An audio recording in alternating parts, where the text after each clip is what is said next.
Good day mga idol, tara, gawa tayo ng hopya. Ito na nga ating mga ingredients. Mabuting panoorin nyo ang video na ito hanggang dulo dahil nandyan na yung ating mga ingredients. Yan, gumawa na nga pala ako ng dough dyan. Yan yung aking first dough. Yan, at ilalagay na rin natin dyan yung second dough. Yan guys, yan, isulat nyo na lang yung ating mga ingredients dyan. Mas maiging i-plot nyo muna una yung second dough. Yan, ilagay nyo sa cellophane. At ano yun yung rolling pin. Yan, katulad lang ng ginagawa ko, ilalagay nyo ganyan, no?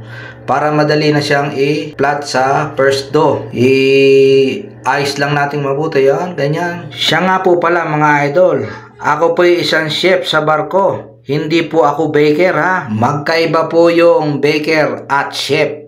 Yan, may konti lang tayong kaalaman sa paggawa ng mga tinapay. At i-roll pa natin ulit yan. Ang ganda kasi yung naka-plot siya ng husto. Yan, ganyan. Medyo mahirap din gumawa ng hopya. Kaya, konting tiyaga lang naman. Yan, ibibilot pa natin yan. Yan, at pagkabilot niya nga pala niyan guys, hahatiin pa natin sa 2 piraso yan. At i-rest pa natin yan ng 1 oras sa, sa chiller. I-chiller pa natin yan. Pwede rin gumawa kayo ng ganyan para kinabukasan, pwede nyo nang gawain.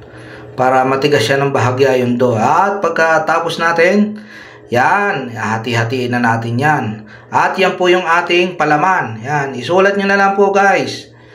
Yan, ganyan lang po ang ating hopya. Ang aking hopya dyan sa aking barko. Ang hopya ni Mayor Kuplang. Yan. At kumuha kayo ng panghulpa. Yung, ganun lang. Ipe-press nyo lang. Yan, ganyan. Oh. Kuha ulit. Oh. Siksik nyo lang ganyan. Oh. Kuha ang palaman. At ibilot nyo lang. Kahit hindi gaano sarado, pwede na yan. Ayun, oh. Yung iba, ginagawa niya square eh. Pero yung sa akin simple lang.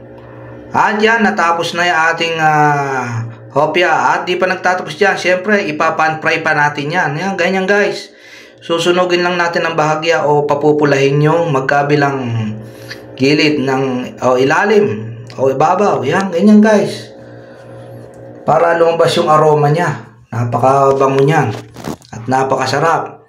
Yan. At pagkatapos yan guys, ay ilalagay na natin yan sa oven. Lulutuin pa natin yan ng 10 minutes to 160 degree. Yun. Ilalagay na natin dyan. Nagawa ko nga pala yung hopya na yun 43 pieces. Pwede rin hanggang 45 nga lang, manipis na yun. At yan, tapos na yung ating hopya ng ating mga amigo. It's time to merienda.